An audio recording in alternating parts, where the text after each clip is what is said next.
자, 오늘 함께 은혜 나누실 말씀입니다. 출애굽기 15장 22절에서 27절까지 있는 말씀입니다. 구약성경 105페이지에 있습니다. 출애굽기 15장 22절에서 27절입니다. 봉독해 드리도록 하겠습니다. 모세가 홍해에서 이스라엘을 인도하며 그들이 나와서 수르 광야로 들어가서 거기서 사흘 길을 걸었으나 물을 얻지 못하고 마라에 이르렀더니 그곳 물이 써서 마시지 못하겠으므로 그 이름을 마라라 하였더라. 백성이 모세에게 원망하여 이르되 우리가 무엇을 마실까 하매 모세가 여호와께 부르짖었더니 여호와께서 그에게 한 나무를 가리키시니 그가 물에 던지니 물이 달게 되었더라. 거기서 여호와께서 그들을 위하여 법도와 율례를 정하시고 그들을 시험하실세 이르시되 너희가 너희 하나님 나 여호와의 말을 들어 순종하고 내가 보기에 의를 행하며 내 계명에 귀를 기울이며 내 모든 규례를 지키면 내가 애굽 사람에게 내린 모든 질병 중 하나도 너희에게 내리지 아니하리니 나는 너희를 치료하는 여호와임이라. 그들이 엘림에 이르니 거기에 물샘 12과 종려나무 70그루가 있는지라. 거기서 그들이 그물 곁에 장막을 치니라. 아멘.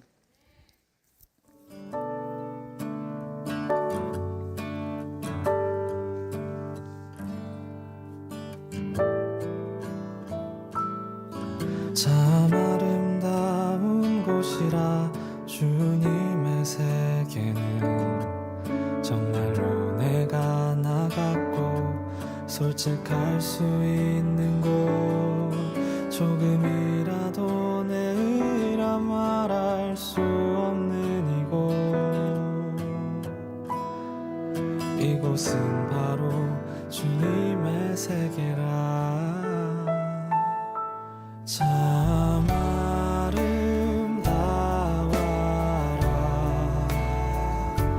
주님의 세계는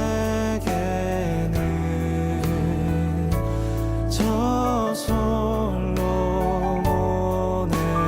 옷보다 더 고운 백화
이곳은 바로 주님의 세계라.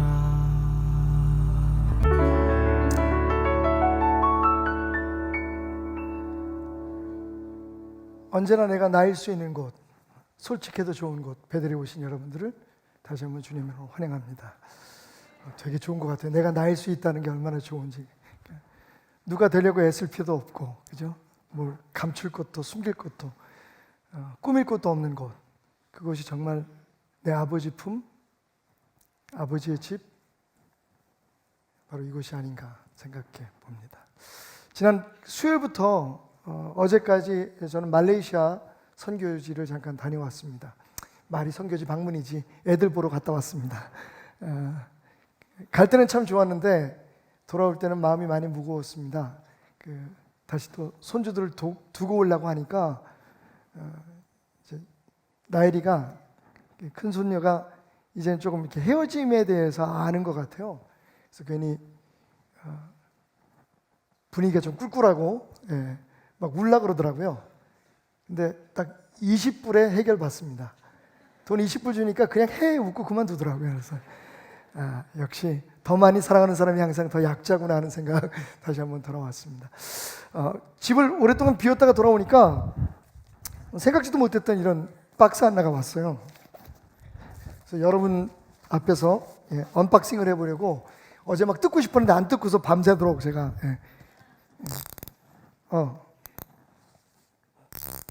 이 칼로 하면 안 된다고 적혀있네요. 빨간 글씨로 개봉 시 칼을 사용하지 마십시오라고 써 있습니다. 조금 깨끗하지 않게 뜯어지겠지만 어쨌든 칼을 쓰지 말라니까. 사실은 얼마 전에 제 아내가 그 겨울 이불 한 채를 샀는데 이게 사은품으로 온 것 같아요. 그래서 더 기분이 좋습니다. 돈도 안 줬는데 사실 그 안에 돈이 다 들어가 있을 것 같아, 그지? 어쨌든 간에 칼을 쓰지 말라는 이유가 있었네요. 보니까 사은품으로는 타올이 3장이 들어 있습니다. 이거 칼을 쓰면 찢어질까봐 조심스럽게 손으로 뜯으라는 그런 의미였던 것 같습니다. 여러분, 우리의 축복이라는 상자도 마찬가지인 것 같아요. 조심스럽게 그리고 기대를 가지고 이렇게 열어보면 정말 그 안에 우리를 향한 하나님의 마음, 우리를 향한 하나님의 큰 축복이 담겨 있는 것은 아닐까라는 생각을 해봤습니다. 자, 오늘 말씀의 제목 한번 따라해 볼까요? 한 3번만 따라해 봤으면 좋겠습니다. 자, 함께 따라하겠습니다. 구치만 일생승. 시작. 구치만 일생승. 한 번 더 시작. 구치만 일생승. 아주 외우시죠? 뭐. 외워두면 좋습니다. 구치만 일생승. 시작. 눈을 감고 한번 구치만 일생승. 뭐 그 한자 수거 같은, 제가 이렇게 구치만 일생승이라고 제목을 월요일 날 해서 원고를 만들어 놓을 것 같더니 서은희 전사님이 주보를 만들면서 한자 수거 사전을 찾아봤대요. 구치만 일생승. 근데 그게 없더랍니다. 당연히 없지. 내가 만든 거니까. 자, 이 구치만 일생승이라는 말이 뭘까요? 출애굽기를 보면요, 여러분 14장부터 17장까지 우리가 출애굽기 전체가 하나님의 사람이 예수 그리스도 안에서 구원함을 받고 살아가게 되는 신앙인의 일생에 대한 그런 그 비유의 책이다, 기록이다, 이렇게 볼 수가 있는데, 특별히 14장부터 17장까지 우리가 예수 안에서 구원받고 난 후에 누리게 되는 6가지의 축복들이 계속해서 이렇게 기록되어 있는 걸 볼 수가 있습니다. 그 축복들의 그 내용의 첫 글자만 제가 땄어요. 그게 뭐냐면 구치만 일생승입니다. 다시 말하면 이 구치만 일생승은 우리가 하나님의 백성이 돼서 누리게 될 축복의 보장에 대한 비밀스러운 언어다, 우리만 알고 있는 키워드다라고 생각하시면 될 것 같아요. 구치만 일생승. 자, 그러면 이 6가지 축복이 무엇인지 한번 구체적으로 성경에서 찾아보도록 하겠습니다. 첫 번째로 출애굽기 15장 1절부터 21절까지 구원의 축복이 기록되어 있습니다. 자, 15장은요 앞부분에 우리 모세의 노래와 그리고 모세의 누인 미리암의 노래로 채워져 있는데, 무슨 노래인가 하면 하나님께서 홍해 바다를 건너게 하신 그 놀라운 구원의 축복에 대한 찬양의 노래가 이 15장 전반부에 기록되어 있습니다. 1절부터 21절까지 잠깐 읽어보면요, 이때 모세와 이스라엘 자손이 이 노래로 여호와께 노래하니 일러스되 내가 여호와를 찬송하리니 그는 높고 영원하시며 말과 그 탄자를 바다에 던지셨음이로다. 여호와는 나의 힘이요 노래시며 나의 구원이시로다. 그는 나의 하나님이시니 내가 그를 찬송할 것이요 내 아버지의 하나님이시니 내가 그를 높이리로다. 아멘. 구원의 기쁨을 찬양하는, 구원의 은혜를 찬양하는 모세의 노래, 그리고 미리암의 노래가 15장 1절부터 21절까지 기록되어 있습니다. 우리가 예수 그리스도를 구주로 영접해서 그 십자가의 대속의 은혜로 하나님의 자녀가 되면 첫 번째 누리는 축복이 구원의 축복이다. 마치 이스라엘 백성이 홍해 바다를 건너서 구원의 자유함을 누리고 가나안을 향해서 걸어가듯이 하나님께서 예수 그리스도 안에서 우리에게 영원히 죽을 수밖에 없는 저주에서 구원하신, 그리고 악한 마귀 사탄의 노예로서 살던 삶에서 구원하신 축복이 우리에게 보장된 첫 번째 축복입니다. 한번 고백해 보십시오. 나는 구원의 축복을 받았다. 아멘. 두 번째로 15장 22절부터 26절까지에는 치료의 축복에 대한 기록이 나와 있습니다. 자, 여러분 잘 아시는 이야기입니다. 그렇게 홍해 바다를 건너서 이스라엘 백성들이 이제 수르 광야를 향해서 들어가는데 사흘길을 걸어가는데 물을 얻지 못했어요. 그러다가 눈앞에 물이 나타났습니다. 얼마나 기뻤겠어요. 그래서 그 물을 마시려고 달려가 봤더니 그 물이 써서 먹을 수가 없었다. 성경에서 쓰다라고 표현한 것은 아마 그 물이 무엇인가에 의해서 오염됐다는 말일 것 같아요. 이스라엘 백성들이 거기서 불평하기 시작하죠. 그때 하나님께서 모세에게 명령하십니다. 나무가지 하나를 꺾어서 그 물에 던져라. 모세가 그대로 순종했더니 그 쓴 물이 단물이 되어서 이스라엘 백성들이 그 가람을 채울 수 있었다라고 하는 말씀이 15장 22절부터 26절까지의 말씀입니다. 그때 하나님께서 이렇게 말씀하십니다. 너희가 너희 하나님 나 여호와의 말을 들어 순종하고 내가 보기에 의를 행하며 내 계명에 귀를 기울이며 내 모든 규례를 지키면 내가 애굽 사람에게 내린 모든 질병 중 하나도 너희에게 내리지 아니하리니 나는 너희를 치료하는 여호와입니다. 여호와 라파라고 하는 하나님의 성호가 거기에 선포되고 있습니다. 하나님은 치료하는 하나님이십니다. 우리가 예수 안에서 구원받고 하나님의 백성이 되면 우리의 영육간에 치료하는 하나님의 축복이 임할 줄 믿습니다. 따라합시다. 나는 구원받고 나는 치료함의 축복을 받았다. 하나님의 백성이 된 우리들에게 주어진 보장된 축복임을 여러분 믿으시기 바랍니다. 자, 세 번째, 구치만. 만은 뭘까요? 자, 27절 말씀, 15장 마지막 절입니다. 27절에 보면 이런 말씀이 있습니다. 그들이 엘림에 이르니 거기에 물샘 12과 종려나무 70그루가 있는지라 거기서 그들이 그 물 곁에 장막을 치니라 라고 말하고 있습니다.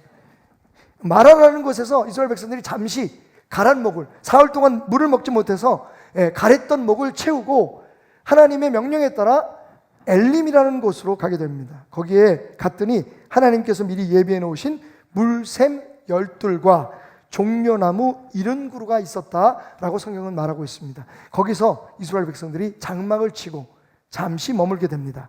자, 여러분에게 묻습니다. 왜 하필이면 물이 12개였을까요? 샘이 12개였을까요? 그냥 쉽게 알 수 있죠, 여러분. 왜요? 속삭이지 마시고 자신 있게. 여기서 대답하시는 분들은 틀려도 맞습니다.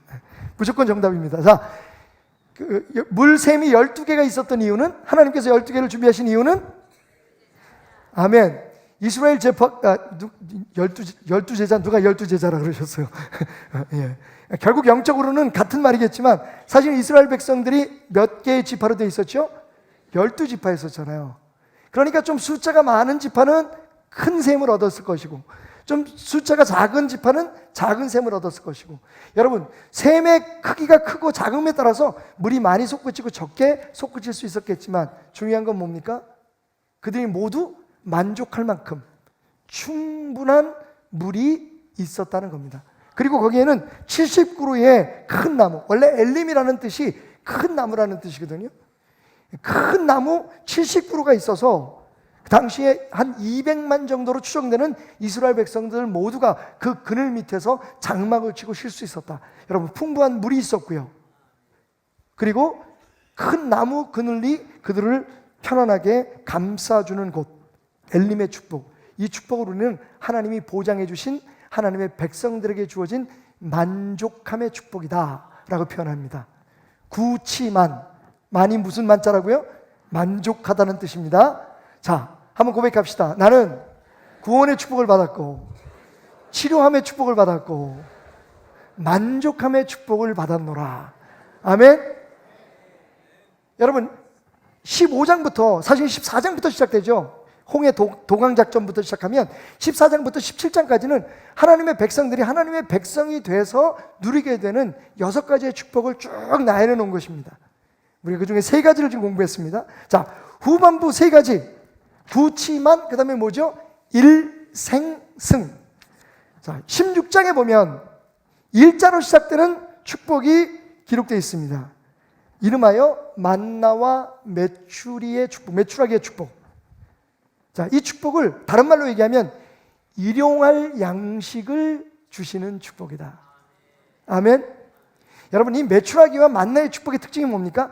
매일매일 주어진 축복을 그날 누리며 살라는 겁니다. 누군가 욕심을 부려서 내일 또 만나가 안 오면 어떡하지? 내일 메추라기들이 안 날라오면 어떡하지? 그래서 만나를 오늘 것 이상은, 오늘 우리 가족들이 먹을 것 이상은, 가족도 여러분 10가족이면 10명에게 필요한, 5가정이면 그 가정에 필요한 그 양의 메추라기와 만나를 거두는데, 내일을 걱정해서, 모레를 걱정해서 하나님이 내일 우리와 함께 하지 않으시면 어떡하지? 모레는 우리에게 축복을 주지 않으시면 어떡하지? 라고 생각해서 만약에 더 많은 것을 모으면 그 만나가 썩어서 냄새가 나고 먹을 수 없었다고 성경은 말하고 있습니다. 여러분, 이 일용할 양식의 축복, 일용할 필요를 채워주시는 하나님의 축복은 무엇을 상징합니까? 하나님께서 그냥 과거의 하나님일 뿐만 아니라 미래의 하나님만 되는 게 아니라 오늘 현재 매일매일 우리와 동행하시며 우리의 필요를 채워주시는 하나님임을 우리에게 깨닫게 해주는 귀한 축복인 것을 믿으시기 바랍니다. 여러분, 하나님은 오늘도 여러분과 함께 하십니다. 내일은 어떨까요? 모레는 어떨까요? 글피는 어떨까요? 여러분, 하나님은 매일매일의 우리 하나님이 되시길 원하십니다. 일용할 축복을 주신 하나님, 일용할 양식을 주신 하나님, 일용할 필요를 채워주신 하나님, 그 하나님이 우리의 하나님됨을 찬양하시기 바랍니다. 할렐루야. 구치만 일이 무슨 축복이라고요? 일용할 양식을 주시는 축복. 자, 다시 한번 우리 고백해 봅시다. 나는 구원함의 축복을 받았고, 치료의 축복을 받았고, 영육간의 만족함의 축복을 받았고, 일용할 필요를 채워주시는 축복을 받았노라. 여러분, 이게 하나님의 백성의 정체성입니다. 우리는 그냥 예수 믿고 구원받은 것을 끝나는 게 아니라 하나님께서 우리의 영육간의 치료함을 보장해 주시고 우리의 영혼의 갈망, 우리의 육체의 갈망을 채워주시는 만족의 축복을 보장해 주시고, 그리고 매일매일 우리와 동행하시고 매일매일 우리를 지키시고 인도하시는, 우리와 함께 하시는 축복을 보장해 주셨다는 겁니다. 구치만 생, 그 다음에 생은 뭡니까? 여러분, 그 다음에 이어지는 축복은 반석 위에서 생수가 나게 하는 축복. 할렐루야. 반석 위에서 모세가 나무 지팡이로 그 반석을 쳤더니 거기에서 모든 사람들이 먹을 수 있는 생수가 쏟아져 나왔다. 여러분, 지금 우리가 계속 공부하고 있는 이 말씀들 중에서 무엇을 깨닫습니까? 우리가 구원받았다고 해서 그날부터 모든 게 형통하고, 그날부터 아프지도 않고, 그날부터 힘든 것도 없고, 그날부터 가람도 없고, 그날부터 모든 것이 충족되는 것이 아닙니다. 광야의 생활이 가나안에 들어갈 때까지, 그리고 가나안에 들어가서 그 이후에도 하나님의 백성들이 어떻게 살았고 하나님이 하나님의 백성들을 어떻게 인도하셨는가를 보면, 우리가 구원함을 받아도 예수의 사람이 됐다고 바로 그 다음날부터 모든 것이 다 해결되고 모든 질병이 다 낫고, 여러분, 그건 하나님의 뜻이 아닙니다. 여전히 우리 앞에 갈망도 있고 우리 앞에 힘듦도 있고 우리 앞에 아픔과 고통이 있지만, 하나님의 축복으로 매일매일 그것을 이겨나가는 것, 하나님의 축복 안에서 매일매일 그것을 견뎌나가는 것, 그것이 우리의 믿는 자의 삶이라는 것을 광야의 생활은 우리에게 보여주고 있습니다. 재밌지 않습니까, 여러분? 홍해에서는요, 물이 너무 많아서 사람들이 건너갈 수 없을 만큼 많아서 이스라엘 백성이 하나님 앞에 부르짖었고요. 마라에서는 물이 있는데 물이 먹을 수가 없어서 하나님 앞에 부르짖었고요. 이제 반석에서는요, 이 광야에서는 물이 없어요. 아주. 저는 이 물에 대해서 설교를 할 때마다 홍해, 수루, 그리고 반석에서 나온 생수를 생각할 때마다 왠지 모르게 자꾸만 그 물질이 생각이 나요. 사람들에게 있어서 돈은 너무 많아도 문제입니다. 아무도 동의하지 않으시겠죠? 일단 돈은 많으면 좋아. 근데 여러분, 대강 사람들이 이렇게 삶에서 지금 문제가 되고 있는, 한참 이슈가 되고 있는 모든 사람들의 문제를 보면, 아니, 심지어는요, 교회가 시험에 들고 상처를 받고 교회에 문제가 일어나는 걸 보면 다 뭐 때문에 일어납니까? 돈 때문에 일어나요. 어느 교회처럼 돈이 너무 많아서 문제고, 어떤 교회처럼 돈은 있는데 잘못된 데 써서 문제고, 우리 교회처럼 돈이 없어서 문제고. 그러니까 사실 여러분, 우리가 생각할 때는 물만 많으면, 그죠? 물만 있으면 모든 문제가 해결될 것 같습니다. 돈만 있으면 모든 게 다 해결될 것 같지만, 여러분, 그게 하나님께서 주시고 하나님께서 허락하신 것이 아니면 많아서 문제고, 써서 문제고, 없어서 문제고, 결국 하나님의 인도하시는 삶이 축복된 삶임을 우리에게 보여주고 있는데, 여러분, 메마른 반석에서, 물기 하나 보이지 않는 그 반석에서 생수가 터져나오는 축복이 여러분의 삶에 보장된 축복임을 믿으시기 바랍니다. 우리가 하나님의 자녀가 되면 메마른 땅에서, 메마른 반석에서 하나님께서 우리의 가람을 채우시는, 영적으로 육적으로 정신적으로 우리의 피로를 채워주시는 생수가 터져나오는 축복으로 함께 하신다. 구치만 일생의 축복이 우리와 함께함을 믿으시기 바랍니다. 한 번 더 합시다. 나는 구원의 축복을 받았고, 치료함의 축복을 받았고, 만족함의 축복을 받았고, 일용할 양식의 축복을 받았고, 마지막에 뭐라고요? 생수의 축복을 받았고. 할렐루야. 성령님께서 우리와 함께 하심으로 우리 안에서 마르지 않는 성령의 생수가 매일매일 터져나오기를 주님으로 축원합니다. 예수님의 약속이십니다. 하나님의 보장된 축복입니다. 맨 마지막에 그러면 승은 뭘까요? 구치만 일생승. 승은요, 승리의 축복입니다. 할렐루야. 최후 승리를 얻기까지 주의 십자가 사랑하리. 좀 높게 잡았어요. 근데 갑니다. 빛난 멸류관 받기까지 험한 십자가 붙들겠네. 할렐루야.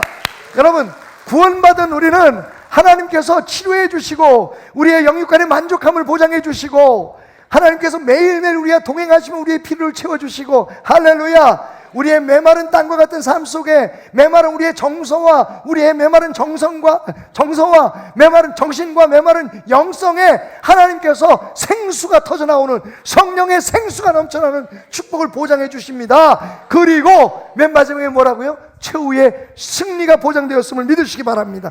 17장에 보면 아말렉과의 전투가 기록되어 있습니다. 이 기록은 우리에게 굉장히 중요한 의미를 갖고 있는데, 여러분 보십시오. 어떻게 아말렉을 이겼습니까? 모세가 산 위에 올라가서 두 손을 높이 들고 기도하면 축복할 때에 하나님께서 여호수아가 이끄는 군대를 통해서 이스라엘의 승리를 허락해 주셨습니다.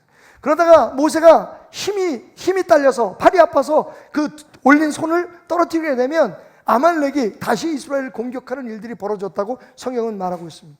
그래서 훌과 아론이 모세의 힘없는 두 팔을 붙들고 그 전쟁에서 완전히 승리할 때까지 기도로 승리한 전쟁을 우리는 17장에서 만나게 됩니다. 여러분, 이게 우리에게 주어진 하나님의 축복의 결론입니다. 요한계시록은 무슨 책입니까? 우리는 반드시 이길 것이라는 겁니다. 수많은 고난과 역경과 우리의 삶에 여러 가지 hardship과 트러블이 있을 수 있지만, 트리빌레이션이 있을 수 있지만, 그러나 결국은 이긴다. 결국은 이긴다. 결국은 이긴다.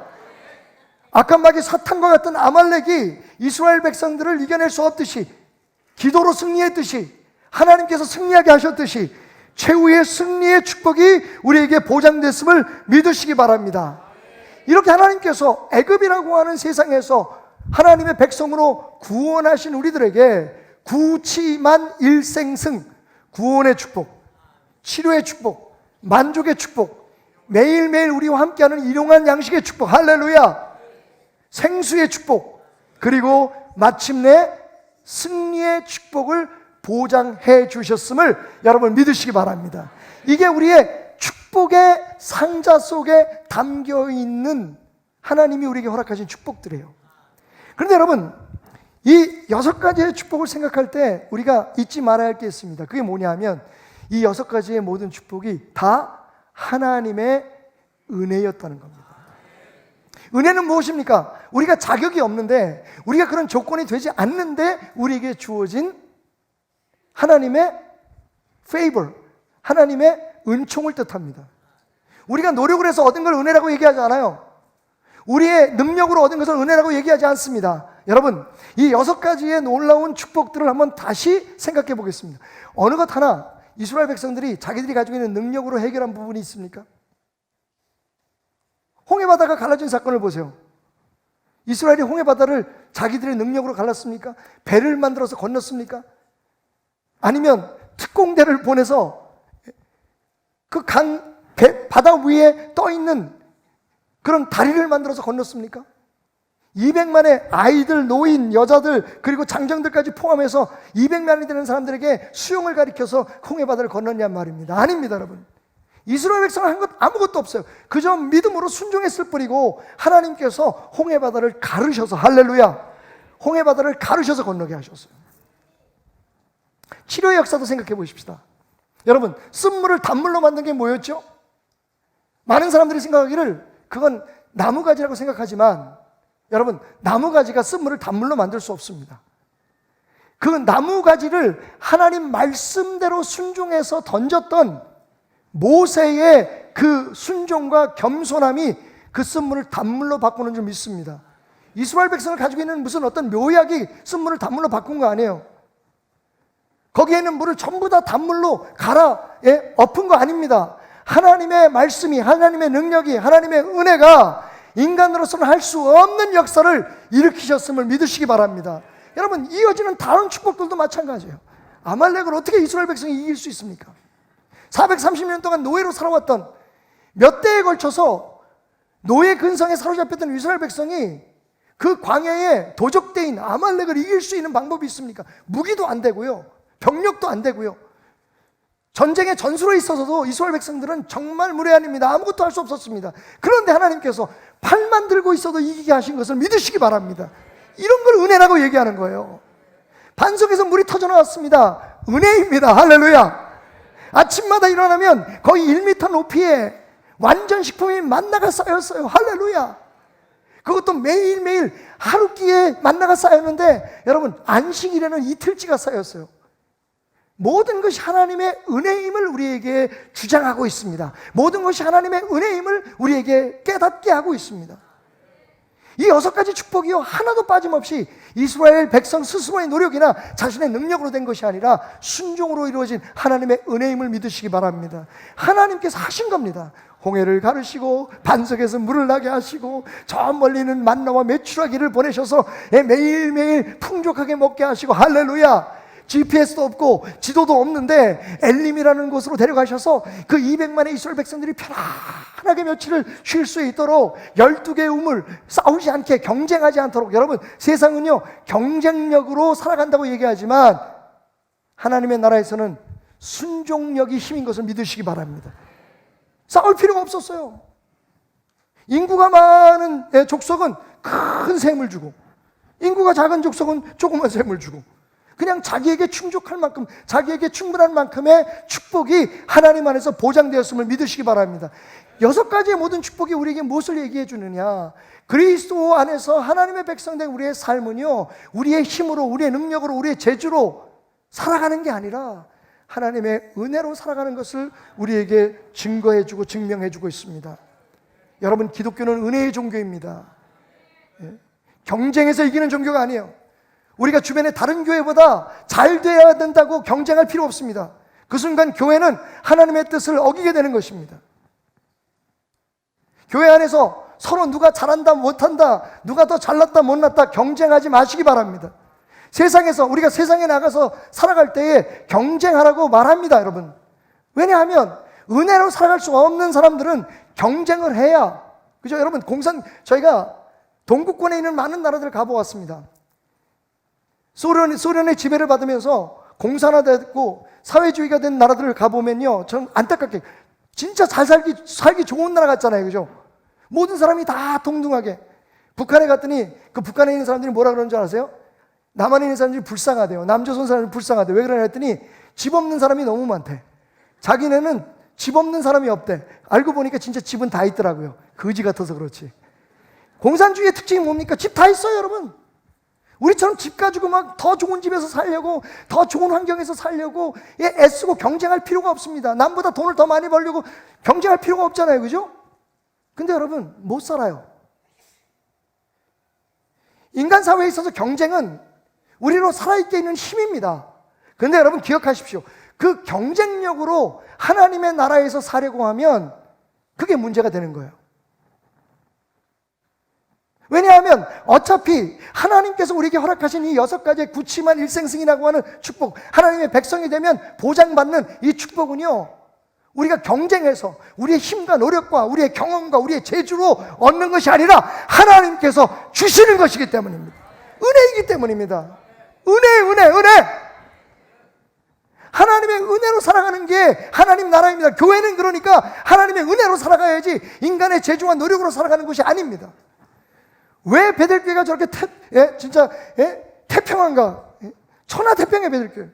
어떤 분이 그러더라고요. 목사님, 우리 교회도 좀 열심히 뭐 좀 합시다. 저는 그렇게 얘기합니다. 예, 열심히 하는 건 맞습니다만 경쟁을 위해서 하지 맙시다. 어느 교회에서 뭘 하니까 우리도 해야 된다. 저 교회가 우리보다 더 크니까 우리도 거기에 따라가야 된다. 우리도 뭐 기도원 삽시다. 우리도 뭐 합시다. 여러분, 하나님의 나라에서는요, 하나님의 은혜가 지배해야 합니다.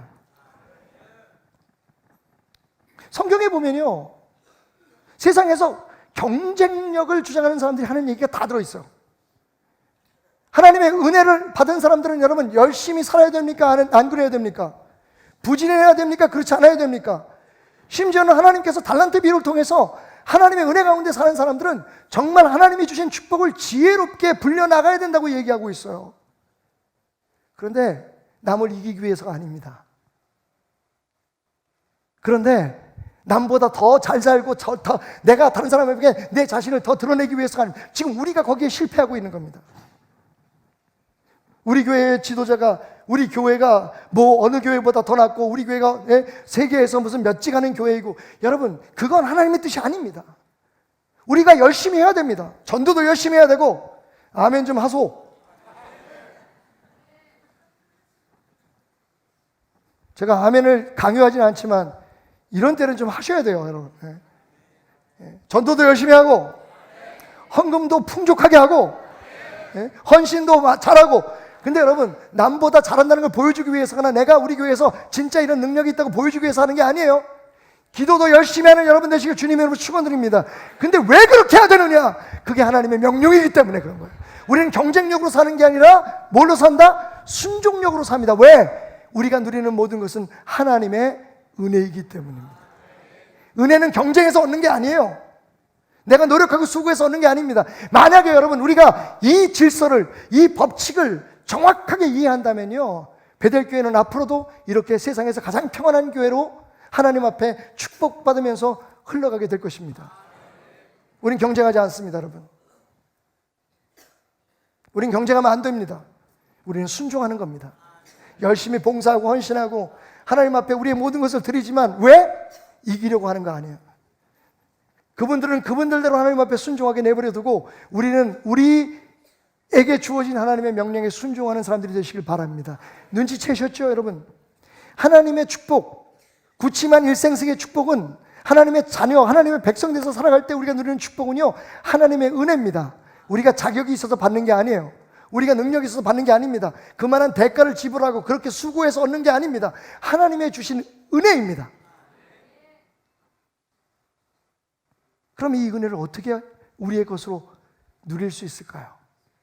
계속해서 반복해서 여러분들에게 미리 말씀드렸지만 바로 그 열쇠는 순종입니다. 하나님의 사람은 순종해야 됩니다. 근데 많은 사람들이 이걸 착각을 해요. 하나님 앞에 기도해서 어떤 힘을 얻어가지고, 하나님 앞에 기도해서 어떤 축복을, 물질적인 축복을 누려가지고 그걸 가지고 하나님의 영광을 나타내겠다고 얘기합니다만, 여러분, 기독교는 순종이 가장 중요한 덕목입니다. 다른 말로 얘기하면 신앙은 곧 순종입니다. 보십시오. 말씀드렸듯이 구치만 일생승, 이 6가지의 축복이 하나님이 거저 주신 은혜라고 말씀드렸잖아요. 이스라엘 백성이 자기들의 능력이나 힘으로 한 게 아니에요. 지혜로 한 게 아닙니다. 모세가 머리가 좋아서 혹은 영도력이 좋아서 한 게 아닙니다. 하나님께서 그렇게 살 수 있도록 능력을 주셨고 하나님께서 친히 싸우셨습니다. 모세가 그것을 입술로 고백하잖아요. 여호와는 용사시니 여호와는 그의 이름이시로다. 그가 바로의 병거와 그의 군대를 바다에 던지시니. 여러분, 이스라엘 백성들이 그렇게 한 게 아니라 하나님께서 하셨다고 말합니다. 반석에서 물이 나게 하시고 할렐루야. 매일매일 메추라기와 풍성한 만나로 먹이신 그 모든 것이 하나님의 은혜인데, 그러면 그 은혜를 누리는 데에 어떠한 공통점이 있었느냐? 바로 순종이 있었습니다. 순종이 있었어요. 홍해도 순종하니까 건넜죠. 메추라기와 만나도 하나님이 명령하신 대로 순종할 때 40년 동안 누릴 수 있는 축복으로 그들에게 주어졌습니다. 물기 하나 없는 돌판에서, 반석에서 물이 터져 나온 것도 하나님 말씀에 순종한 모세의 행위가 그것을 가능케 했습니다. 나무가지 하나로 쓴물을 단물로 만들었던, 그리고 12개의 큰 물샘과 70그루의 큰 나무가 있는 엘리메스의 안식도, 모든 게 다 뭐예요? 순종, 순종, 순종, 순종, 순종. 제가 6번 했습니다. 순종, 순종, 순종, 순종, 순종. 이러니까 아멘 나오는구나. 재밌다. 순종, 순종, 순종, 순종, 순종. 구치만 일생승에 꼭 뭐가 붙어요?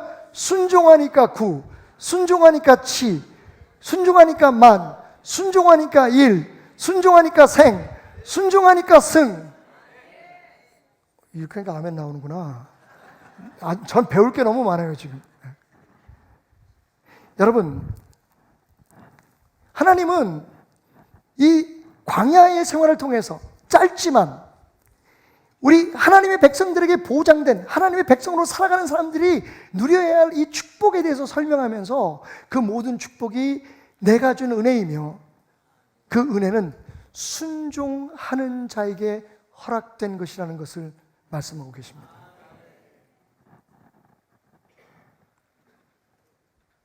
가끔 우리는 이런 걸 기대하죠. 하나님, 제가 기도합니다. 하나님, 우리 교회가 기도합니다. 그러니까 하나님이 들어주신다는 증거를, 표정을 요만큼만 보여주세요. 하나님은 우리에게 말씀하시죠. Get wet your feet first. 홍해바다에 네 발을 먼저 담가라. 하나님께서 먼저 이렇게 여기만 이렇게 갈라주시면, 그럼 내가, 생각해 보십시오. 뒤에 내가 하나님의 종이라고 생각하는, 내가 리더라고 생각하는 200만의 사람들이 나를 보고 있는데, 내가 여기 홍해바다에 물을, 요단강에 발을 담갔다가 물이 안 갈라지면 하나님, 그 창피함을 어떡합니까? 이건 내 문제가 아니라 하나님이 이건 망신당하는 건데, 하나님 말씀하십니다. 모세, 너 왜 거기서 그렇게 머뭇거리고 있니? 법궤를 든 제사장들로 하여금 get wet their feet first. 그들의 발을 먼저 물에 담그게 해라. 여러분, 무슨 증거가 보이고 무슨 표정이 있어서 이스라엘 백성이 순종한 거 아닙니다. 반석에서 물이 나올 때도 여러분, 그 반석을 바라보고 모세가 지팡이를 드니까 갑자기 그 바짝 말랐던 반석 돌판 위에 물기가 싹 생기니까 그때 친 게 아니라는 거예요. 아무것도 보이지 않을 때, 아무런 증거도 없을 때 하나님의 명령은 순종하라 했어요. 순종했더니 할렐루야, 바다도 갈라지고 강물도 갈라지고, 순종했더니 그들에게 필요한 모든 매일매일의 양식들이 풍족하게 됐음을 믿으시기 바랍니다. 순종이 먼저입니다, 여러분.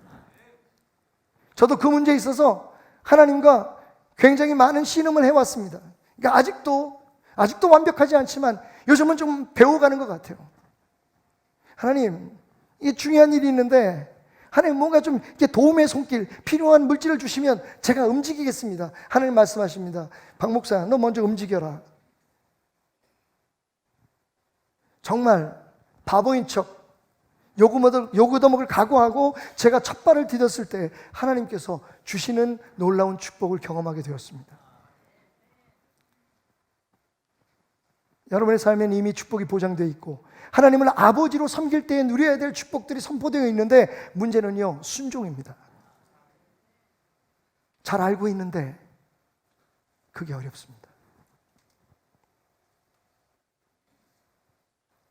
구치만 일생승의 축복은 우리의 능력, 우리의 노력으로 얻어지는 것이 아니라 하나님께서 우리에게 허락하신 은혜입니다. 우리가 그런 자격도 없는데, 우리가 그런 능력도 없는데 하나님께서 부어주신 은혜입니다. 우리가 영원한 생명을 얻게 된 것도 은혜입니다. 할렐루야. 매일매일 하나님 안에서 힘들고 어려운 일이 있어도 그 만족함을 누릴 수 있는 것, 기쁨을 누릴 수 있는 것, 우리의 가람과 우리의 육체적인 여러 욕구들이 그분 안에서 충족될 수 있는 것, 이 모든 것이 하나님의 은혜인 줄 믿습니다. 최후의 승리가 우리의 힘으로 이룰 것이 아닙니다. 우리 교회가 튼튼해지고 힘을 얻고 돈을 많이 모으고, 그리고 우리 교회 안에 정말 세상적으로 영향력 있는 사람들이 많이 모여서 우리 교회가 커지는 게 아닙니다. 승리할 수 있는 게 아닙니다.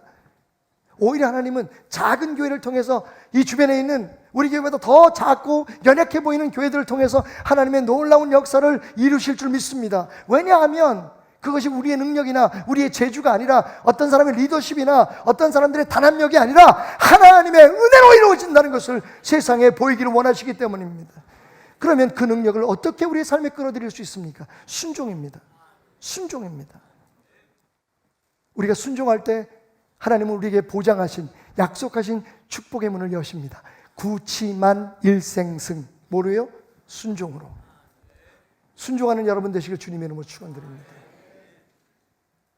북경에서 한 선교대회가 있었습니다. 젊은 여자 청년 하나가 강사님에게 찾아갔어요. 그날 설교를 듣고, 순종에 대한 설교를 듣고 찾아가서 이렇게 묻습니다. 목사님, 다 좋은데요, 목사님 말씀 가운데 기도는 입으로 하는 게 아니라 귀로 한다는 말씀을 하신데 은혜를 받았습니다. 기도할 때 우리가 내가 원하는 것을 하나님의 힘을 빌려서 이루는 게 아니라 하나님이 원하시는 하나님의 음성, 하나님의 뜻을 듣는 거라고 하셨는데, 목사님, 제가 봐도 이 자리에 모인 모든 학생들 중에, 청년들 중에 저만큼 기도를 많이 하는 사람들이 없을 겁니다. 근데 저는 하나님의 음성을 듣지 못합니다. 하나님이 제게 말씀하지 않으십니다. 뭐가 문제일까요?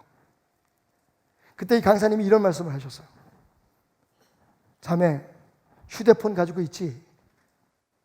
여기서 한국에 전화하려면 잘 되나? 아니요, 신호가 잘 잡히지 않아서 잘 안 됩니다. 그렇지? 휴대폰도 신호가 잘 잡혀야지 통화가 되듯이 자네가 아무리 기도의 다이아를 돌린다고 해도 하나님은 자네의 기도에 응답하지 않을 수 있다네. 내 얘기를 잘 듣게.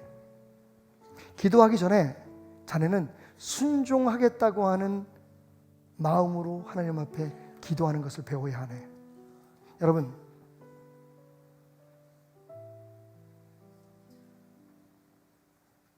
기도의 신호가, 기도의 신호, 연결되는 신호가 뭔지 아십니까? 바로 순종입니다. 우리가 그렇게 많은 시간에 기도하고 그렇게 많은 시간에 헌신을 하는데 왜 우리가 하나님의 역사하심과 하나님의 말씀하심을 들을 수 없을까요?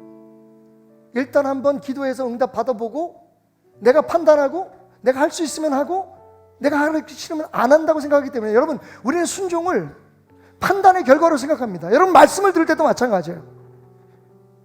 맞습니다. 여기 서 있는 이 박태남 목사는 너무 부족하고 연약합니다. 때로는 감정적이고 혹은 인간적인 이야기를 할 때가 있습니다. 그러나 여러분, 하나님을 신뢰하십시오. 과거에 발람이라고 하는 선지자가 이스라엘 백성들을 저주하기 위해서 돈을 받고 매수가 돼가지고요, 이스라엘을 저주하기 위해서 산꼭대기에 두 손을 올리고 이스라엘을 저주합니다. 그런데 여러분, 저주한다고 한 말이 축복으로 바뀌어서 결국은 이스라엘 백성들을 축복하게 되는 놀라운 역사가 일어났다고 성경은 말하고 있습니다. 제가 오늘 이 자리에서 여러분, 헛소리를 하고 때로는 알지 못하는 이야기를 혹시 할지라도 여러분, 하나님을 신뢰하십시오. 그 말이 여러분의 귀에, 여러분의 가슴에 순종하겠다고 작정하신 여러분의 마음속에 하나님의 말씀으로 들려오기를 주님의 이름으로 축원드립니다. 여러분, 정말 죄송하지만 저의 문제가 그거였어요. 주의 종인데 제가 하나님 앞에 순종할 준비로 하나님 앞에 일하지 않았습니다. 기도할 때 여러분, 하나님께서 뭘 응답하시면 판단을 하기 시작했어요. 기도하다가 전혀 엉뚱한 이야기가 들려올 때가 있습니다. 그러면 제가 판단합니다. 내가 이거 할 수 있을까? 이거 교회에다 얘기하면 교회에서 뭐라 그럴까? 아, 이거 안 될 것 같은데. 여러분, 하나님은 우리에게 뭔가를 제안하셔서 그것을 이루라고 우리에게 하라고 설득하시는 분이 아니십니다. 하나님은 우리에게 답을 주시는 분이세요. 우리가 그 숱한 시간을 기도를 하고 그렇게 숱한 시간을 예배를 드려도 우리의 삶에 정말 하나님의 굳지만 일생생의 축복이 성취되지 않은 이유가 뭐라고 생각하십니까? 들어보고 우리가 한번 하나님의 음성, 하나님의 말씀이라는 걸 한번 들어보고 그 다음에 내가 판단해서 하겠다는 거예요.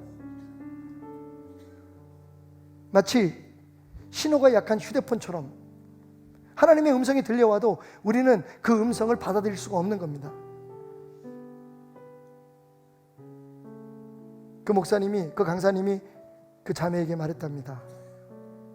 자매님, 100%의 순종하겠다는 각오로 기도하십시오. 그러면 하나님의 음성이 들려올 겁니다. 다시 말씀드립니다, 여러분. 세상은 경쟁력으로 승부하라고 얘기하지만 하나님의 나라는 경쟁력이 아니라 순종력이 힘인 것을 믿으시기 바랍니다. 성경에 보십시오. 성경에 흔히 우리가 본받기를 원하는, 흔히 우리가 축복의 상징으로 생각하는 모든 사람들이 자기의 능력으로 하나님의 놀라운 능력을, 그 기적들을 경험한 적이 있습니까? 모세가요, 왕궁에서 배웠던 지식과 그의 지도력과 전투력으로, 전쟁에 대한 계략으로 이스라엘 백성들을 승리케 한 거 아닙니다. 모세의 능력은 그의 무릎에 있었습니다. 모세의 능력은 그의 눈물에 있었습니다. 여러분, 모세도 정말 하나님의 말씀에 순종하기 싫을 때가 너무 많았을 겁니다. 왠지 모르게 바보가 될 것 같고, 왠지 모르게 자기를 믿고 따라오는 사람들 앞에 나약한 존재로 보일 것 같았지만, 여러분, 모세는 하나님 앞에 자기를 내려놓습니다. 왜냐하면 어차피 우리의 힘으로 살아갈 수 없고 우리의 능력으로 이길 수 없는 세상, 사탄의 공격에 우리가 승리할 수 있는 유일한 힘은 하나님의 말씀 앞에 순종하는 것이기 때문입니다. 그렇습니다, 여러분. 우리 자녀들이 세상에 나가서 직장 생활을 하고 공부를 할 때 경쟁력에 대해서 우리는 강조할 수밖에 없습니다. 은혜로 살아갈 준비가 안 된 사람들은 경쟁력이라도 있어야, 그래야 자기 개발도 하고 어떻게 하든지 잘해보려고 노력합니다. 하지만 여러분, 거기서 멈추면 안 됩니다. 진짜 경쟁력은 하나님의 말씀에 누가 더 많이 순종하느냐에 있다는 것을 가르쳐 줄 수 있는 부모가 되었으면 좋겠습니다. 그게 우리 교회였으면 좋겠습니다. 하나님의 축복의 상자를 열 때 거기서 튀어나오는 것이, 거기서 흘러나오는 것이 순종이었으면 좋겠습니다. 그렇습니다, 여러분. 우리에게 보장된 축복은 하나님의 은혜이고, 그 은혜는 우리가 애쓰고 수고해서 누리는 것이 아니라 하나님의 말씀에 순종할 때 누려지는 것입니다. 그리고 순종하는 사람은 경쟁력을 갖지 않을 수가 없습니다. 성경은 우리에게 열심히 최선을 다해서 나보다 남들을 더 위하고 원수까지 용서하고 기도하면서 살아가라고 하는 말씀으로 우리를 인도하고 계십니다. 그리고 그렇게 할 때 우리는 우리 앞에 어떤 적도 이겨낼 수 있는 경쟁력을 갖게 될 것입니다. 어떤 사업에서도 우리가 승리할 수 있는, 우리가 그 누구보다도 하나님의 축복 속에 성공할 수 있는 경쟁력을 얻게 될 것입니다. 축복은 곧 순종입니다. 순종이 축복입니다.